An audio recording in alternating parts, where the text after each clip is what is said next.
Hey, welcome everybody. This is Phil Gardner. Started this scaled Agile DFW 11 years ago. Gosh. Anyway, it's Thursday, May 8th, and we're excited to have the awesome Randy Smith. So one thing about Randy is he is a guru when it comes to product. And right now in the marketplace, you're seeing companies out there, the big four, pitching this thing called the product operating model, AKA when you implement safe and you ignore product, you leave the door open to somebody else to come in and fill that gap. And that happens. I've seen that happen a lot. We did a talk on that recently here. But Randy's going to talk about blue oceans beyond the backlog, right? How to really look at innovating across horizons 2 and 3. Randy's also a fan of lean startup. And with that said, I will turn it over to him.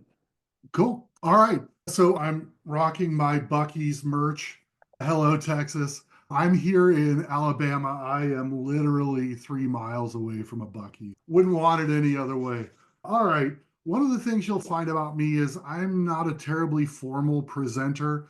When Phil and I taught like a couple of weeks ago, I think it was, I always tell people the intention that I set with my classes or my talks for the most part is that I'm your agile best friend who's been there and done that. That being said, here I am, t-shirt, just hanging out and talking about one of my favorite things, product. I got started in the product stuff around 2016. I was at a safe implementation down in San Antonio, and you can guess who that was. But I was in a safe implementation down there, and I was teaching a poor product manager how to refine features and that kind of stuff. He looked at me and he's like, "Hey, yeah." And that's all great, but can you teach me how to create a product vision and go beyond creating features? And I'm like, "Oh my goodness, I don't know how to do that." So that was my first leap into product. I'm not willing to accept that I don't know anything. So I've been working on it now for, I don't know, a lot of years. Let's just say that. And it's been a fun journey. It's changed a lot. You can see two schools of product management out there. But the place that I really love to be a part of is the innovation space. Regardless of how you actually get it out there, it's being able to innovate, being able to create additional customer value. At some point a few years ago, I came across this Blue Oceans framework. We'll talk a little bit about what that means. But for now, I'm going to share my screen and to make sure that we get on our way. I was in the Navy for a short period of time, so I feel somehow the need to say anchors away or something like that. But all right. So Blue Oceans Beyond the Backlog, innovating across LPM horizons. And to be truthful about this as well, or to add a little more context, you can use a lot of this stuff just in regular product, not necessarily only in LPM. So the stuff I'm going to teach you today is very useful. So looking at then, come on, there we go. Looking at our agenda, we'll talk about some introductory concepts. Then we'll start talking about 4 tools that Blue Ocean gives you. Blue Ocean actually gives you more tools than that, but I don't have time and I don't think you have the headspace for me to teach you all that stuff. And to be honest, I'll probably be pretty melted. Anyway, those particular other tools usually take about an hour a piece to teach. And they're really in depth and they're really great tools. It's just that they're a lot. And we'll talk a little bit more about those. If we have time, we may talk about a different view of the strategic portfolio review, and then I'll do a wrap up and we'll do some Q&A if you've got anything. So what I hope you're going to learn out of this is really that you get a clear understanding of what those Blue Ocean tools are and how they can be applied to innovation. Every company that I go to work with always says, "Hey, we want more innovation." Right? I don't think I've ever been to a company that says, "Oh, no, we don't want any more innovation." Good. I'm glad. Keep doing that. Not all of them get to innovation. Let's just say that. I want you to be able to apply these tools across a wide range of things. Portfolios, yes. External products, yes. Internal products and infrastructure. So I have a personal passion for internal products.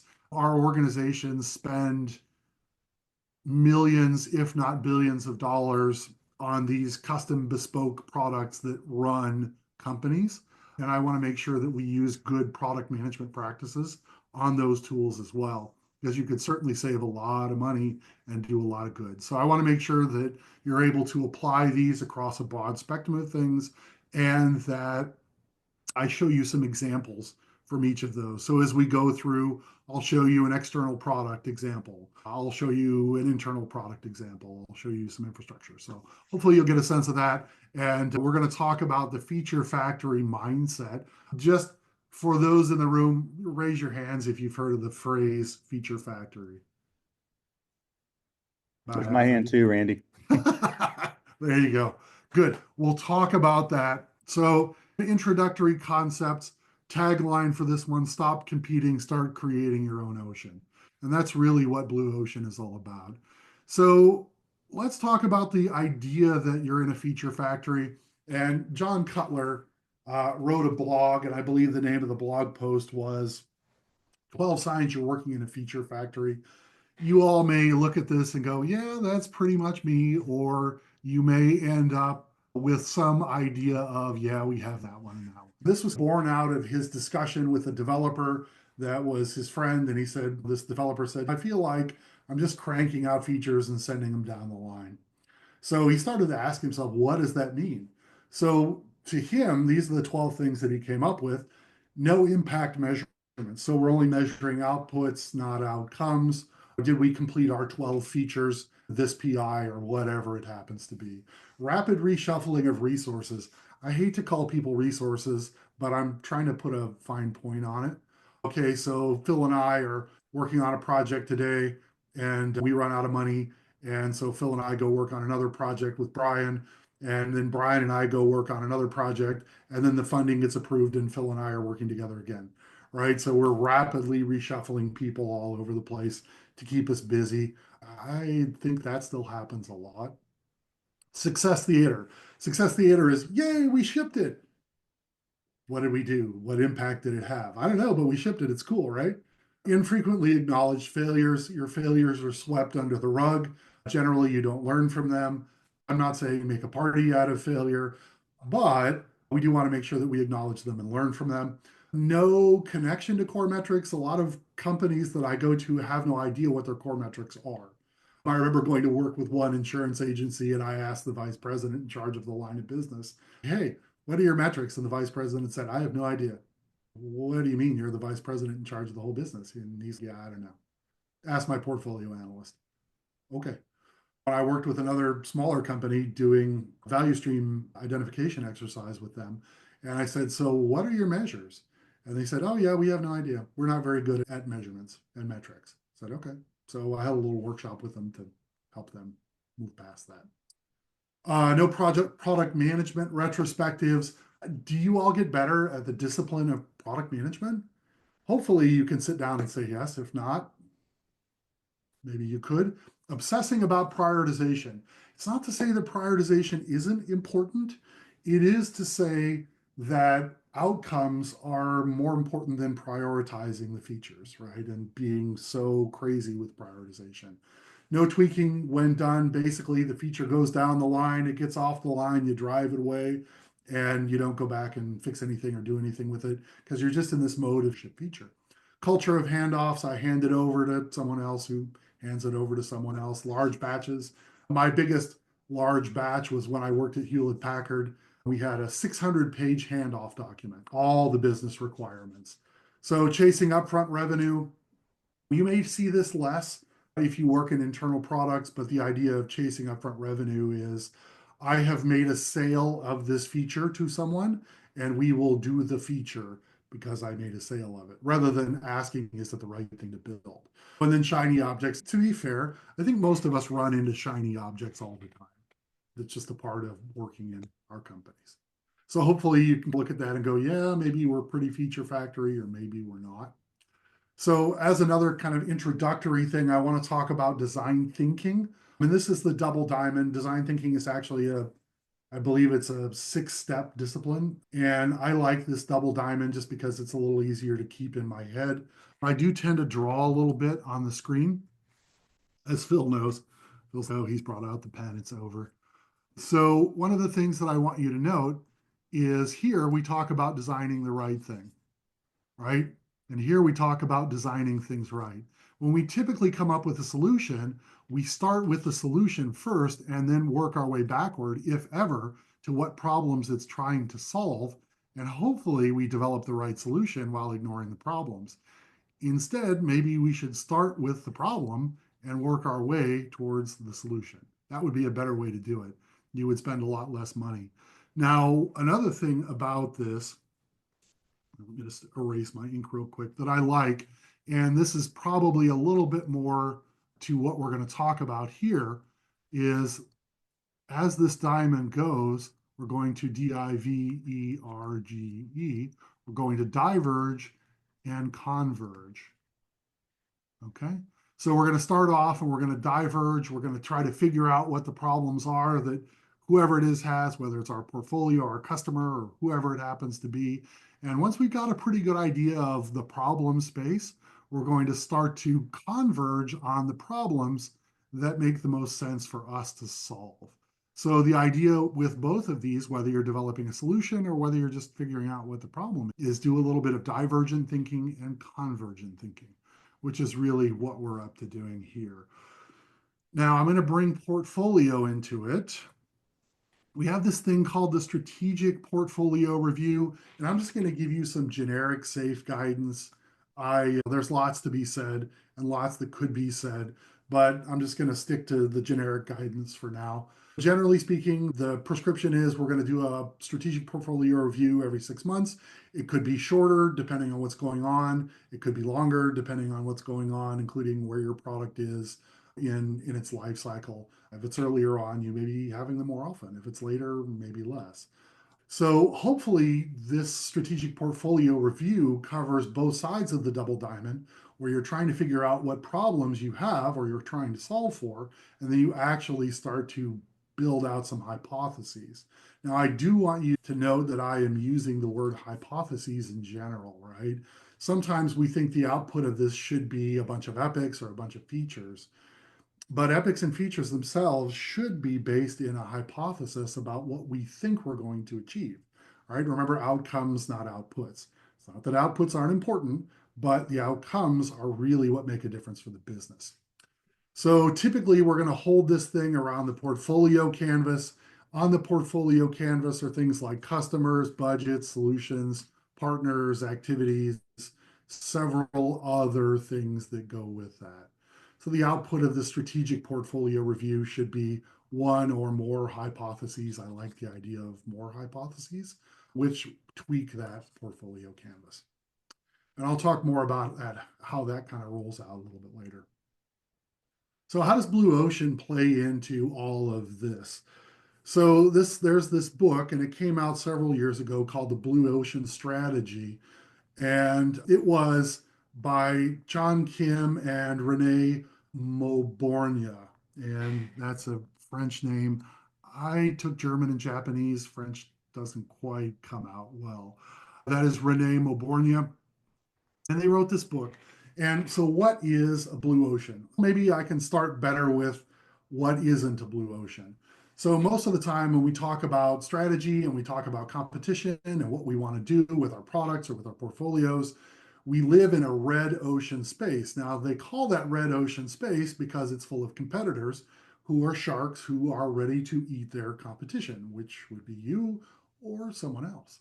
So if you stay in that red ocean, you run the risk of being relegated or becoming irrelevant or getting eaten by the sharks, right? We see that happen quite often.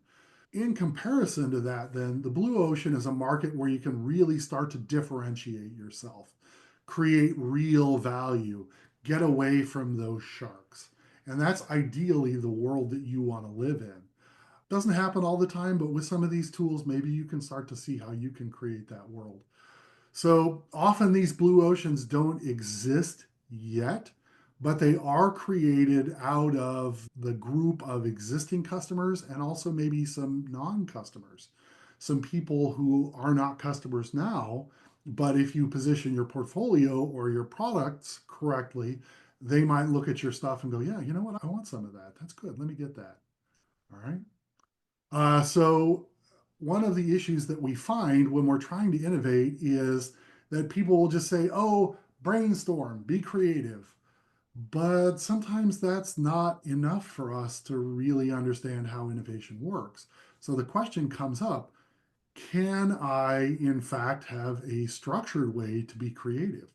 And that's really one of the things that Blue Ocean tries to do for us is it tries to give us some structured tools to be creative in what we're doing. All right. With that, then, so where does Blue Ocean fit into the portfolio stuff?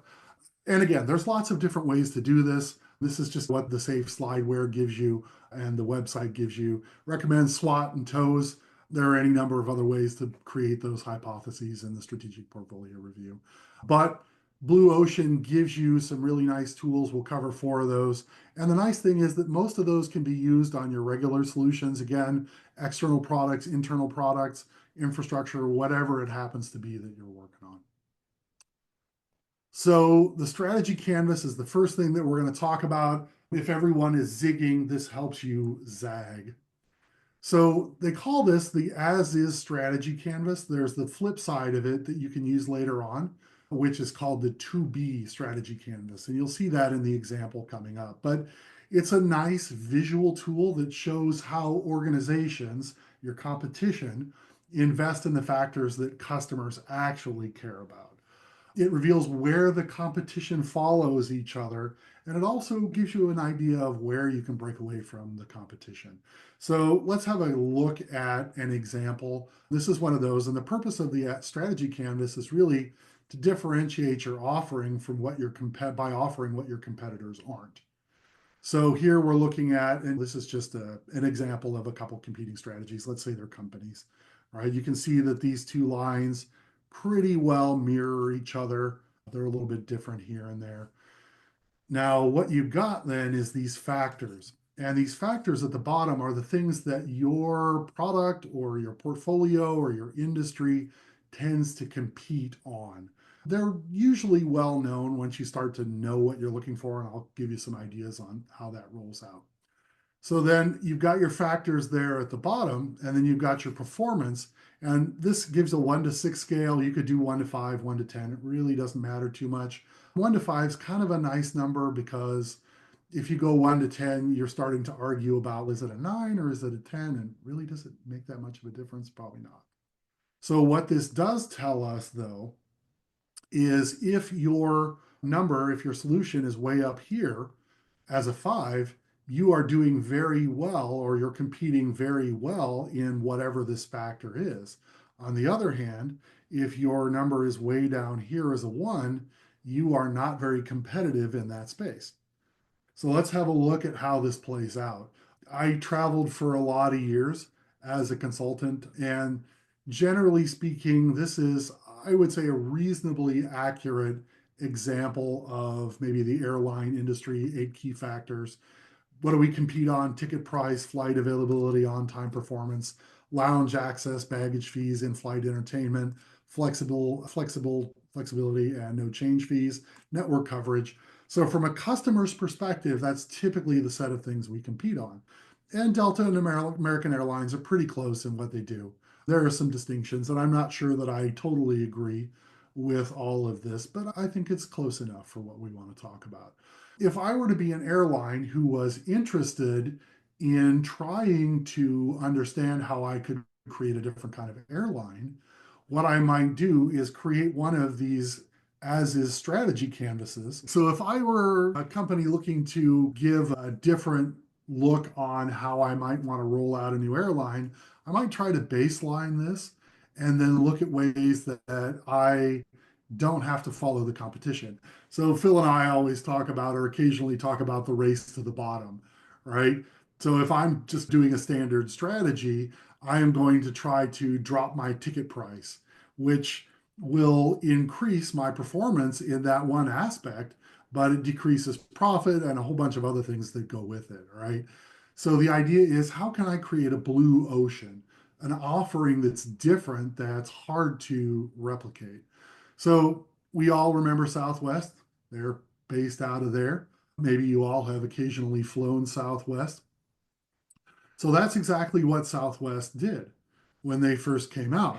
They said, what's the market doing? Right now, ticket prices are okay, but how about we create a really good ticket price and we compete well on price. And maybe we care a little less about flight availability and on-time performance. We don't care about airport lounges and airport lounge access at all. And that's the way we're going to keep our ticket prices low. But we really do care and we want to perform very highly when it comes to baggage fees. We want no fees. We want people to come to us because it's just an overall less expensive experience. On the other hand, to trade that off, we're going to say maybe we don't do any in-flight entertainment, right? But we also want to make sure, again, being that low cost, that we maintain our flexibility and no change fees because we want people to come to us for leisure travel and things like that. And then as far as network coverage goes, we really just want to compete with the existing solutions, maybe be a little bit less, but we don't need to be as good as they are. So when you put those strategies together, here's what that looks like. And you can see how Southwest really started to differentiate themselves. They competed on price. They cared less about flight availability and on-time performance. They really didn't care about some of these other things. So that was how Southwest created their blue ocean. Now, if you go then and you start to map this stuff into other airlines, you can see where other airlines like Spirit or JetBlue have tried to straddle the fence between what Southwest did and what the regular major airlines did. So that's all well and good. How do we use that for something like an internal tool or maybe some infrastructure? So let's say that you're evaluating some SaaS, COTS type of stuff. Maybe you're looking at Oracle Financials versus MS Dynamics 365 Finance. Maybe you want to look at Rally versus Jira, AWS versus ADO, whatever it happens to be. You can start to look at those factors that your company or that your COTS provider tries to compete on and use that to figure out which ones will help you best. Certainly, many of you, I would imagine, work in large companies that have a lot of tools that have come over from previous mergers. I worked at HP, and HP was 300,000 people at that time. And they would call me occasionally for whatever reason. Apparently, I had the ability to talk people down out of a tree. They would call me up and they're like, "Hey, Randy, can you go talk to these developers and try to get them to adopt the corporate standard solution or even figure out what the corporate standard solution was?" Sure. So I would go and do that. So I worked with that process of rationalizing existing tools, and I could have used a framework like this in order to make some good judgments about that. So obviously, we probably have some shadow IT running around in most of our companies. You could actually use this to start to benchmark your shadow IT tools and figure out how you can make your official solutions better match the shadow IT tools so that you can bring in those shadow IT folks who are non-customers right now and get them to participate in the official tools. All right, because every time somebody supports a shadow IT tool, it takes away some resources and some money from other things that could be done. Trust me, I made my early living in shadow IT, so I understand the usefulness of it, but there is a cost to it as well. Finally, you can use this with your own solution and just baseline where you are today and use it to improve what you've got now. So some tips for using this. You might be asking, how do I get those factors? What are we competing on? So if you're talking about an external product, whatever that happens to be, AWS, ADO, an app on your mobile phone, you can go talk with industry analysts like Gartner and see what their magic quadrant says and that kind of stuff. You could talk with your sales team. They typically will get feedback from customers. They'll typically know what their customers are buying and why. Now, again, it's really important to remember that it needs to be the customer's opinion, not your opinion, and not the salesperson's opinion. You could certainly talk to buyers, users, influencers. You could look at reviews in the marketplace, whatever it happens to be.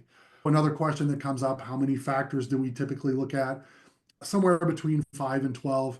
Any more than 12, and you're probably doing too much work and it gets too confusing. Any less than 5, and you're probably not thinking hard enough. For me, I think my magic number is around 7 or 8. And then, of course, this can be used to feed something called the 4 actions framework, which we're going to talk about later.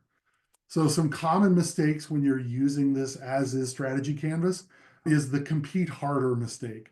So is following exactly what the other companies are doing. Remember, that's going to keep you in the red ocean. You don't want to do that. So competing harder should not be where you go. Sometimes we get confused about needing to have feature parity with other offerings.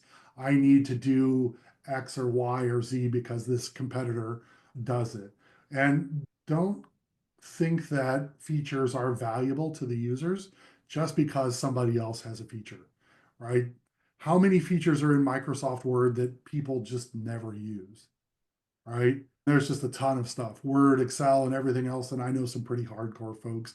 I'm not one of those folks. So having feature parity in that hardcore stuff is just not where I live my life. And then the other important thing, which I mentioned, was make sure that we are mapping what the customer wants versus what I think the customer wants. So the next tool is the buyer utility map. I like this tagline because pain points are just innovations waiting to happen. What does the buyer utility canvas do for you? So it's one of those where it helps you to systematically uncover friction points. You can see where your solution is maybe either served well or served by what you've got out there now. You should be able to use it to connect those pain points to opportunities that you can use to help carve out a little bit of that blue ocean. And it should provide you some nice systemic way to differentiate your solution versus your competitors, or again, even to your own solution at some point in time. So this is an example of a buyer utility map. Again, we're trying to differentiate ourselves by finding and resolving customer pain points. The competition hasn't. So let's deconstruct this graph a little bit. So this, I just made this up for an internal payroll tool. And this is a workflow um, that I've got out there for an internal payroll tool. So the first thing we do is time entry. Then we review and approve the time. We perform some calculations, make some adjustments, process the payroll, and do some reporting. So this can be a number of different things. We'll talk about that in a bit, but this is just a workflow that's generic, but it gets you the idea. So these things over here are what we call utility factors. And the utility factors are those things that make this particular workflow or tool or product useful to the people who buy it or use it. So in a payroll world, maybe this supports compliance. It'd be a great idea if your payroll tool were compliant, right? I don't know, boost morale. I would love for the payroll tool to boost my morale somehow, make me feel good about getting paid. Reduces errors, should do that. Enables self-service, should be faster, should reduce manual work, right? You're going to find these will be a little bit different for every tool that you're talking about. Again, going back and interviewing your users and having that depth of discussion with them will be very useful. So what you're going to do then is you're going to go to the intersection of each of these and you're going to say, okay, in time entry, do we support compliance? Right? So what you end up with when you're done is with talking to your users, your customers, is you're going to have a good idea of where your pain points are. So here we can see that our time entry really doesn't reduce manual work. It's still a pain in the butt. So here we can find that our enabling of self-service doesn't do well on the calculations piece. And here we can see our processing of the payroll doesn't support compliance or makes compliance difficult. Okay, so those are all things that you can use to really address those customer pain points and start to differentiate your solution from itself or from other things that are out there. Now, this O is a little bit different. This O really is those things which have been and are an area of focus for you, and you do really well. So it's typically not going to be really useful for you to add more time and energy into those things. So for instance, right here in review and approval, it improves speed enough, but if we were to spend more time with that, we're not going to get much out of there. Remember, diminishing marginal returns, right? So we want to stop doing that, but we want to start addressing the other pain points. So those things can become items in your backlog. They can become hypotheses that you want to work towards. So putting this towards an external infrastructure, idea. Remember that I want to give you an idea of what this looks like across portfolio, external products, internal products, and infrastructure. This is the buyer utility map for people who are buying cloud platforms. The first thing I'm going to do is discover, then I'm going to evaluate, I'm going to onboard, use, support, and optimize. And these are just some things that probably will make sense in that context. So what are our things that we do? We know that Google Cloud and AWS are really actually very strong in the training ecosystem. So maybe I would want to buy one of those if I needed to onboard a bunch of people. Where do my competitors struggle? Oracle is a struggle for people because they're concerned about vendor lock-in. They're concerned about their cloud not being portable or being able to move off of it. Here, pricing clarity, AWS and Oracle struggle with pricing clarity because they have some pretty confusing tiers. Here, Azure setup is pretty complex. So just some things to think about, some things to evaluate on when you're thinking about how do I use this kind of thing for things other than just straight up strategy. Some tips on using this. The stuff at the top can be the classic buyer journey. It can be a customer journey, a service map, a workflow like I showed you. We talked about those utility factors. Again, you're going to have a sense of what they are, or you're probably going to make them up a little bit, and you're going to talk to your customers, and they'll tell you what they really think they are. Generally speaking, I say keep it to 5 to 6 steps and 4 to 7 factors. Definitely do research, talk to your own customers. Don't just take your word for it, take their word for it. This kind of thing is also great for art level products, team level products, whatever it happens to be, just understanding where your pain points are, where your friction points are, and starting to address those to make your solutions better. And don't forget to point out where your solution is already strong so that you don't spend that extra time. So what are some common mistakes that we run into? I'm not talking to real customers. No, reading trouble tickets and Google reviews and social media posts is not enough. You actually have to go out and talk to the people who use your thing. All right. Another common mistake, trying to serve what's already being served well enough, getting caught up in too many details, doing analysis in a silo without going and talking to people, and trying to do all the things. In the earlier diagram, I showed you there were, I believe, 3 or 4 pain points. Which one of those is the most important to solve? Right? And then just work on solving that one until it gets solved enough. So be judicious about what you do. So there's this thing called the 4 actions framework. It's our next tool. And part of the 4 actions framework, and again, I like the tagline, subtract the noise, amplify your impact. So with this idea of the 4 actions framework for any given area, and let's just go back real quick to this particular internal payroll tool, we're looking at this map. We want to start to ask some questions about that. So what questions might we ask? For our given solution, what can we eliminate? What can we get rid of? We have a problem with getting rid of things because we're comfortable with them. But honestly, your time and effort spent in those solutions is costing you focus away from the solutions that will actually add real value to your customers. The last client that I worked with was absolutely terrible at that. We're down here in the South, most of us, and we use the term bless your heart. And you can take that in any number of ways, but I'll just say bless their hearts. That's not, They were terrible. you can only take that in Alabama. You can only take that one way, Randy. That is true. That is true.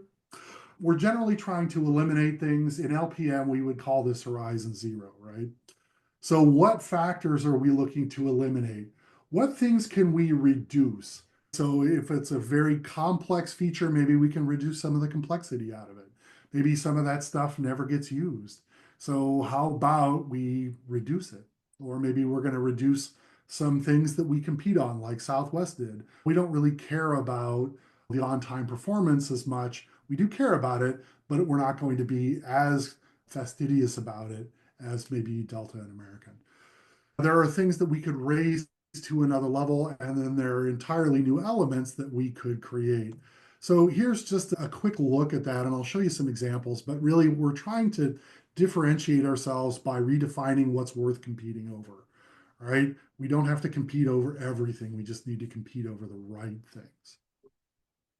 So here's again, Southwest Airlines. The way that they looked at it is, what are we going to eliminate? Meals, lounges, seating classes. Everybody gets the same seat. I will say too that they eliminated different types of different types of airplanes, right? They went with 737s all the way across. That was different for them. What did they try to reduce? They tried to reduce turnaround time, making it so that they can get those airplanes out faster. They tried to reduce ticketing complexity. You get 3 ways you can buy, and I don't have to pick my seats and do all that kind of stuff. It's, hey, it's pretty simple. Buy your ticket. You've got one of 3 things that you could do there. What things did they try to raise? These were things that they weren't necessarily good at or weren't as good as they wanted to be. Flight frequencies, right? Maybe they weren't as, you could only get 1 flight a day. Well, that's okay, but it's not enough to compete on. So they decided they were going to raise those things. And they wanted to raise their on time performance. So what did they create that was new or game changing? So they created point to point routes. So in the regular airline industry, you fly to a hub and then you fly from that hub to another destination, and that's how you get there. With Southwest, the thing that they did early on was they tried to fly me from point A to point B, and that was how I got there. So they tried to create a friendly culture. The other ones were, let's just say, a professional culture, and that's fine. That worked out really well. With Southwest, you always got the goofiness, the friendliness, the fun, the play. It was a little bit different. And we try to create a low cost experience overall. So that's an example from Southwest of things that they could eliminate, reduce, raise, and create. So looking at our portfolio, you can apply this to your portfolio. So if we look at it, eliminate, reduce, raise, and create. So if I'm looking at my portfolio, are there solutions that I could eliminate? Are there customers that I could eliminate? Channels, right? Are there things that I could raise? Maybe I'm going to raise a particular customer relationship. Maybe I'm going to work on revenue and we're going to try to raise revenue somehow. Maybe I'm going to create entirely new ways of creating revenue, right? So you can use this 4 actions framework on your portfolio as well. And it's a nice way to do that. And then here's just an example again from an internal payroll app, your 4 actions. What am I going to try to eliminate? Manual data, paper approvals, multiple logins. What am I going to try to create, right? Self-service portals, automated audits. Automated audits would be great, right? If I could just have it put my audit out on SharePoint or Confluence or whatever it is. And whenever the auditors come by, I'm just, hey, go look at SharePoint. All the audit data is up there. Come back and ask me questions based on what you see. That'd be fantastic. That would certainly be something worth doing. So tips on this, try to eliminate ruthlessly Horizon Zero things. Make sure that you're balancing across all 4 actions. One thing that I find is often true, and Phil probably finds this is true as well, when you go into a company and you're talking about LPM for the first time, a lot of them have no idea how they're spending their money and their time. And so what comes out of it is they're like, oh yeah, we're spending 97% of our time or 90% of our time in Horizon One, which is just stuff you're investing in, run the business type stuff. So make sure that you are trying to balance across all of your 4 actions. Try to, when you talk to your customers, include cross-functional teams, different kinds of users, those kinds of folks, so you get a better idea of what's going on. And make sure that you explicitly document your assumptions. So if you move something to the eliminate category or reduce category, you should be able to justify that to people when they come back at you and they're like, hey, why did you get rid of my favorite feature? So just some tips there, some anti-patterns to avoid, jumping straight to create. Yes, everything is neat and new and shiny, but remember to spend across multiple horizons. Skipping customer validation is an anti-pattern. Please validate your solutions. And doing it only once is supposed to be very repeatable. Pioneer, settler, and migrator know when to grow, know when to slow, and know when you're running a museum. So Pioneer, settler, migrator classifies your solutions into 3 types. Stuff that's innovative, which you could really say is Horizon 3-ish. Stuff that's like incremental innovations, that's a little bit of Horizon 1, some Horizon 2 perhaps, stuff that's just on the edge. And settlers are things that are stable, they're there now, they probably don't have a lot of strategic usefulness. Maybe they're your cash cows or some other stuff. So that might be solutions for Horizon 1 or Horizon 0. It really just helps you visualize those innovation gaps and try to balance it. So here's an example from the streaming market service. Pioneers, choose your own adventure shows. I don't know that anybody does that, but that's a pretty cool idea. I think they did that for a while on DVDs. AI curated personalized playlists. I think that's probably done at this point. That may be more in this improved category, but who knows? Really depends. Things that we're trying to either maintain or get rid of: traditional video on demand, linear broadcast channels. So when you're thinking about your portfolio, this is another lens to look at it with: what am I innovating on? What am I just improving on? What am I maintaining, maybe at the detriment of other stuff? So balance intentionally, reassess regularly, and make sure that you're transparent, again, about how your solutions are classified. Common mistakes: don't overvalue your settlers. They feel comfortable, they feel nice. It's where we are today. I, way back in the day when I started my career at Ford Motor Company, I had a business analyst, systems analyst, who told me that his vice president said, once we launch a system, we're already trying to replace it. So I don't know that you need to be that aggressive with it, but do think about not being so comfortable with your settlers. Don't overvalue them, don't overignore them, don't treat them ambiguous, don't treat the migrators ambiguously. Be fair and clear about those and make sure that you're categorizing them. Remember, I mentioned earlier there are these other tools. Each of those really would take 30 to 60 minutes a piece to go through. The 6 paths are really fantastic. They're different ways of finding and creating adjacent markets that people have not done so far. But I think most of us are probably familiar with the Wii as a video gaming system. The Wii was one of those where they went to some adjacent spaces and they found some people who were non-customers, and their market wasn't the hardcore gamers who were doing Prince of Persia or whatever. They were people who were little kids or grandmas or grandpas or parents. And so they went out and looked for things in a different way and created their own blue ocean out of that. So just wrapping things up, it's a new view of the strategic portfolio review. If you could do a what if, I always like to try to mash up concepts just a little bit and see how they go. So again, the strategic portfolio review is a little vague in how they talk about doing it.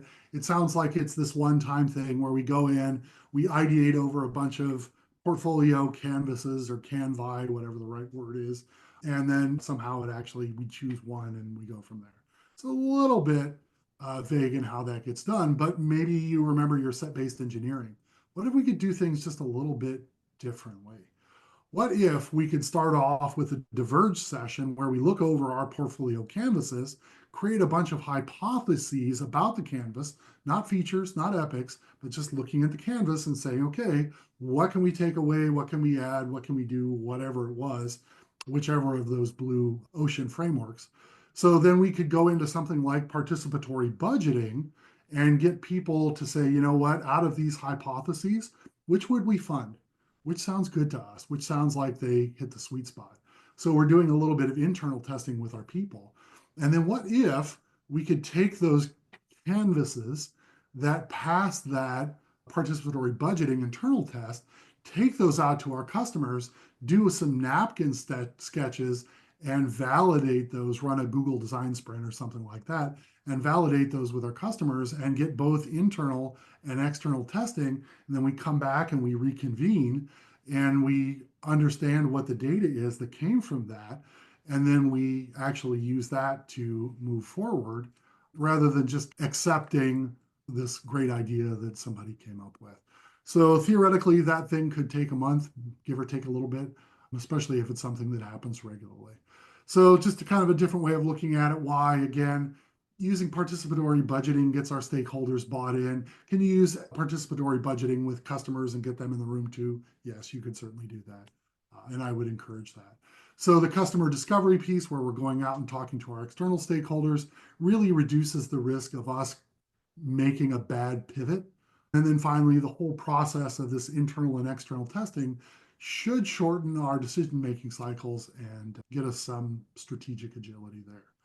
All right, that is all I have. I'm going to stop sharing. I think we have a few minutes for questions.